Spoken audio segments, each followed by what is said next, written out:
Hey guys, Rob from Georgia here with you, aka VHS82 apostrophe, with my ongoing Space 1999 series, headed towards the very end of year one.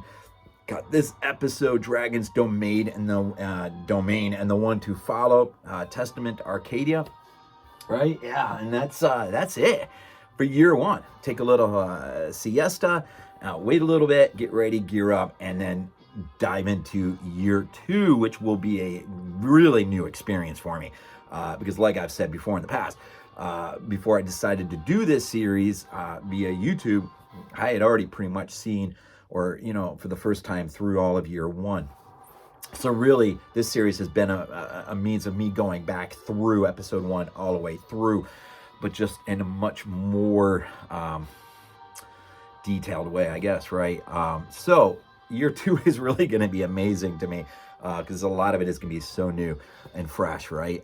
So we are looking at episode 23. There are 24 episodes. I just checked out Amazon today. Like $52 for this, released by Shout Factory.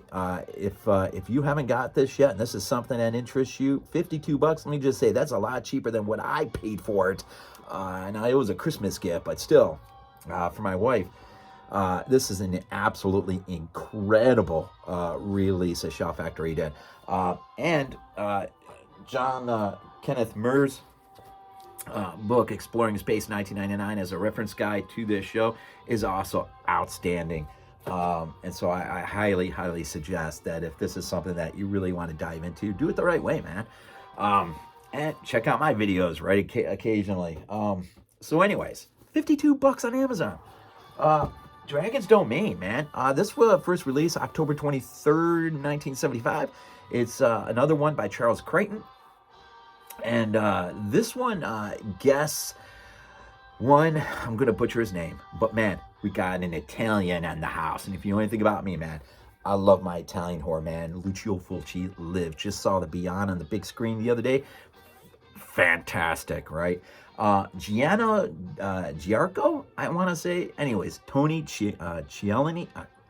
Here we go. Cellini. Tony Cellini. Cellini. I think I got it now. Cellini. I was just hearing Helena's voice in my head. Cellini. He is our main protagonist in terms of guest star. He is a pretty big Italian actor, but he was in, speaking about Fulci, man, The Psychic in 77, as well as Lamberto Bava's Devilfish, but a whole slew of other stuff. So anyways, this story is interesting because this story, it's more Outer Limits, say, it's more horror, space horror. I mean, it's episodes like this and maybe helped give spawn to some of the early 80s ventures like Galaxy of Terror from Corman. I was rewatching this thing a few times, and it just got me to thinking, we don't have enough space horror. I love my island horror, my jungle horror, but at a third, I love really good space horror. In the 80s, we had a lot of space horror, and this one, this episode, more than any other, really does precede both Alien and Aliens, maybe mostly Aliens. Brian Johnson, I believed, had his hands on the miniature for that opening scene in Aliens where she's in the shuttlecraft and gets picked up by the salvage team, Ripley, right? And so this both story, character, Cellini really does precede Ripley in that here you have this character who, because of a horrifying experience, who's been living with this, shares some sort of psychic or telekinetic, sort of bond with this entity, this monster thing. It was, boy, I hope I don't mess this up. I'm pretty sure it was the, Smoke. Ultra? I think it was Ultra, the Ultra program. We get this fabulous sort of flashback, very lengthy flashback that does take up a good chunk of the episode, where we do see some of this stuff fleshed out, right? We see what happened to Cellini and his crew They go out to this planet Ultra. I'm just gonna bank on it. It was Ultra. This planet that is supposed to be a lot like Earth. And they get out there and they run into this sort of free-floating entity, man, that sort of creates a spiderweb effect, and ships get entangled in its spider web, and then it sort of materializes on their ships and then has its way. Kind of horrifyingly in a way. It'll, suck you into it, digest you sort of, and spit out the bones. So, there is this real horror effect here going on. And so Cellini, he survives. Now, this is the interesting, Koenig was supposed to go out, and they basically flipped for it. And so Koenig stays back, Cellini goes. Now, he has this horrifying experience. Now, this would have been Koenig right in his place. And we don't know if Koenig would have lived or not lived, but Cellini comes back, and he's haunted by this. And it gives the commissioner, who's like sort of in charge of the space program and whatnot, who sits down with Victor and Koenig and Cellini, and he decides basically, Cellini, whether you are or not, you're crazy. Koenig, Victor, you guys are grounded.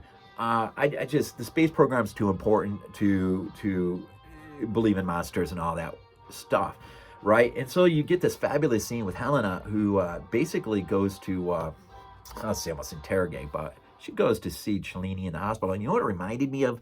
Reminded me of that scene where they visit the crazy guy in the hospital in Them, 1954, the Ant movie, where he sees these helicopters or planes, whatever, shaped like ants. And they're taking it serious, though. I mean, they want to, like, because they know these things are real, but they got to treat him like he's crazy, even though they don't think he's crazy. Helena looks at this guy, Cellini, really as though he is crazy, like, surely, monsters. But, that is the one part. We talk about the believability of these things and stretching our ability to, set certain things aside in terms of, just riding with it and accepting it. And there's this great line where Cellini, I wish I could have memorized it, but he says it to Helena. The bottom end of that line is, "You must believe me." I'm not a liar. I'm not making this stuff.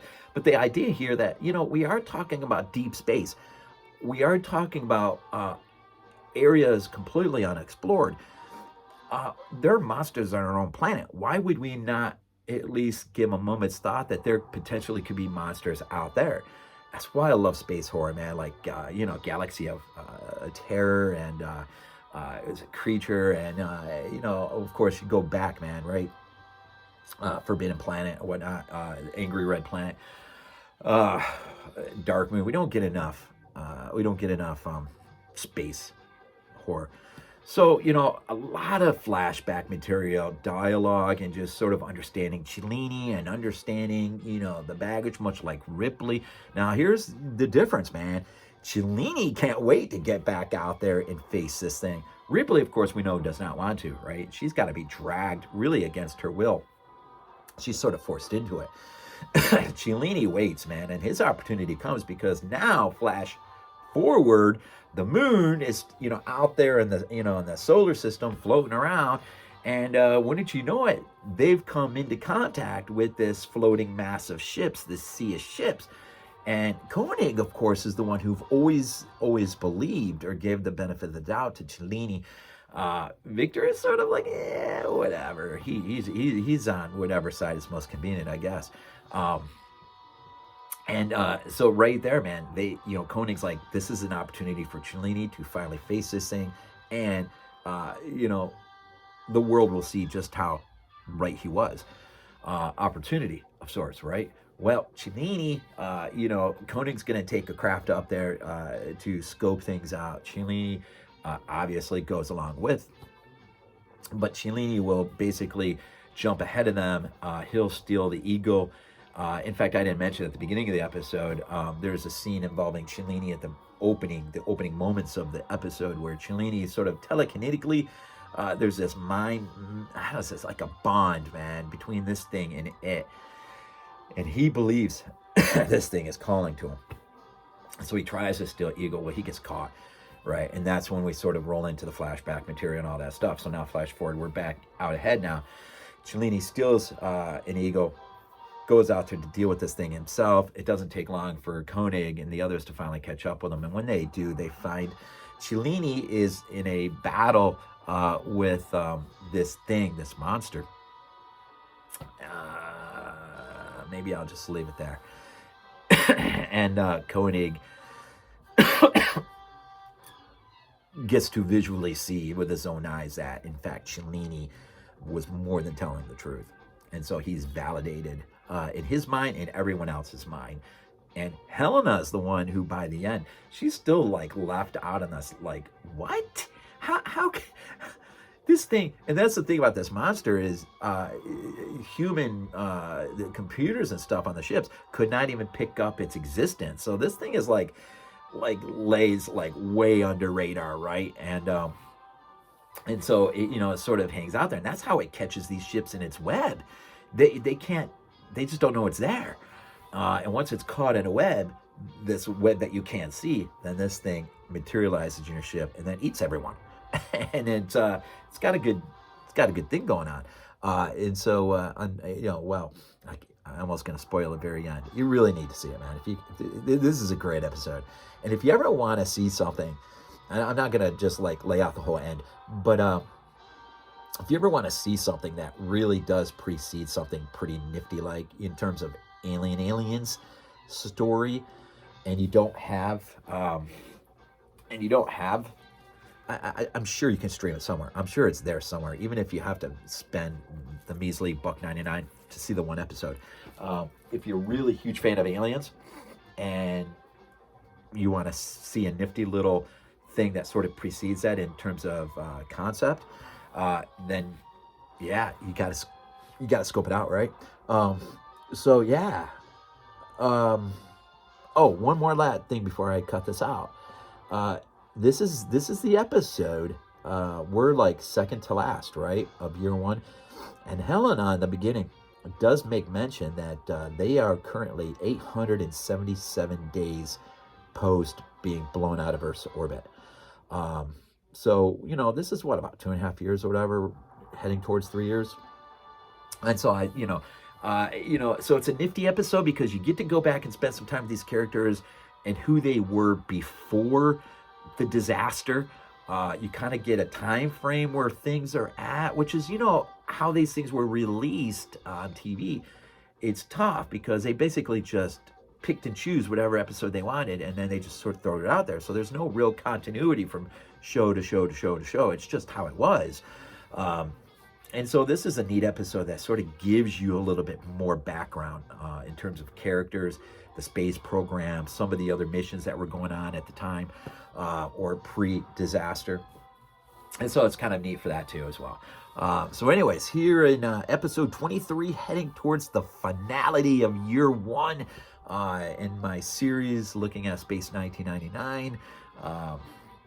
Someone who actually watched it, or much of it as a kid, who had the toys and stuff, who was much influenced. Remember, this falls in between the old Star Trek episodes and, of course, Star Wars that will explode in 1977. This was filmed mostly, I think, in 74, airs 75, 76. And so right there, it's between two nifty worlds, but it brings a little bit more of a horror quality to it, which is probably why I love it so much. Anyways, we'll leave it there on episode 23, Dragon's Domain. As always, go Bills.